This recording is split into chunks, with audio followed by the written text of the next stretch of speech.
आज हम लगाना सीखेंगे कि हमारे वॉशिंग मशीन के टाइमर के कनेक्शन कैसे किए जाते हैं, चाहे वो डाउनलोड की है, हायर की है, किसी भी कंपनी की है। अगर आपका टाइमर सेट नहीं आ रहा तो सादा टाइमर कैसे लगाना चाहिए। मैं अपना तारुफ करा तो आप लोगों को भूल ही गया। मैं हूं मोहम्मद यसीर और आप देख रहे हैं मेरे यूट्यूब चैनल इलेक्ट्रिक प्रिंस।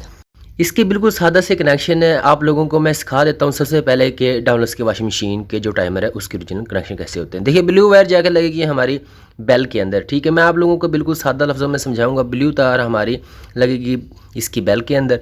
उसके बाद में ये हमारे पास एक देखें ग्रे कलर की तार है, ये हमारे स्विच के अंदर जाकर लगेगी, जहाँ पर हमारा 1 वे और 2 वे चेंज होता है इसी बटन के अंदर लगेगी। और यहाँ से हमारा पानी भी ड्रेन इसी स्विच से होता है, ज़्यादातर डाउनलेस और हायर की वॉशिंग मशीनों से। तो फ्रेंड ये देखें हमारी जो अगली देखें वायर मैं आप लोगों को समझाना चाहता हूँ। ये हमारी अगली जो वायर आ गई है देखें येलो कलर वाली, ठीक है। ये येलो कलर वाली हमारी एक साइड चलाने के लिए ज़्यादातर इस्तेमाल होती है। तो इसको हम अपने स्विच के दूसरी साइड पे लगा देंगे, इसका कोई मसला बात नहीं है। हमारी स्ट्रॉन्ग साइड पे लग जाए भी कोई इशू नहीं है, अगर स्विच वाली तो हम दोबारा चेंज कर सकते हैं। तो हमारे पास देखिए अब आ गई ये एक और कलर की तार, ये जो हमारे पास वायर है ये हमारे स्विच के दूसरी साइड पे लग जाएगी, ठीक है। ये एक स्विच के अंदर 3 ऑप्शन होते हैं वायरों के, और 3 ऑप्शनों के ऊपर हमने वायरें लगानी होती हैं। ये हमारे पास लास्ट वाली जो तारें हैं ये हमारी आएंगी कैपेसिटर की, सही है। तो उसके बाद में इसके अंदर एक ब्लैक वायर है, वो हमारी वायर आएगी मेन, ठीक है। वो जो मेन सप्लाई हम देंगे 220 वोल्ट की, ये हमारे पास ये आप लोग देख सकते हैं कि इसके कनेक्शन पहले हुए हैं। अब हमने सादा टाइमर इसके साथ लगाना है, क्योंकि इसके अंदर प्रॉब्लम आ रही थी कि ये 2 वे नहीं चल रही थी। आज हम सीखेंगे कि 2 वे हम चलाने के लिए दूसरा टाइमर कैसे कनेक्शन करेंगे। तो दूसरे टाइमर को कनेक्शन जो करने हैं वो बिल्कुल आसान तरीका है, मैं आप लोगों को समझा देता हूँ कि कैसे किए जाते हैं। देखिए हमारे पास यहाँ पर वायरें आ रही हैं, देखिए आप लोग देख सकते हैं। यहाँ से आप लोग देख सकते हैं कि यहाँ पर वही सीन है। ये जो सादा तार है ये जाके मेन स्विच के अंदर लगेगी, ठीक है।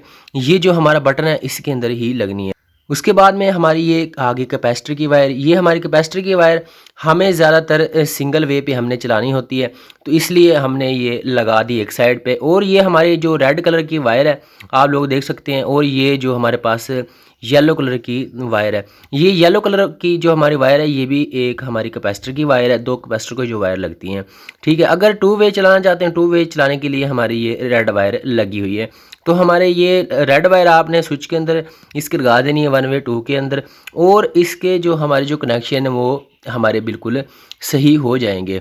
यहाँ पर ब्लू तार ये हमारी बेल की है, और ये टाइमर दोनों देखें हमने जो पहले वाला टाइमर था वो बिल्कुल निकाल दिया, और जो हमने सादा वॉशिंग मशीन का टाइमर लगाया है वो इंशाल्लाह इसके अंदर वर्क करेगा। अब हमारा जो अगला स्टेप है वो है इसको इधर फिट करने का। बस इधर इसको फिट करें और आपकी इंशाल्लाह वॉशिंग मशीन बिल्कुल अच्छे तरीके से 1 वे और 2 वे रन होगी। अगर आपको वीडियो देख कर भाई नहीं पता चल रहा तो आप लोग पीछे बैक करके वीडियो को देखें, और इंशाल्लाह आपके दोबारा से आपको कनेक्शन अच्छी तरीके से समझ आ जाएंगे। तो आपको कैसी लगी वीडियो आप मुझे कमेंट के अंदर ज़रूर बताएं, और हमारे चैनल को ज़रूर सब्सक्राइब करें। अगली वीडियो के लिए इजाज़त दें। अल्लाह हाफिज़ फ्रेंड।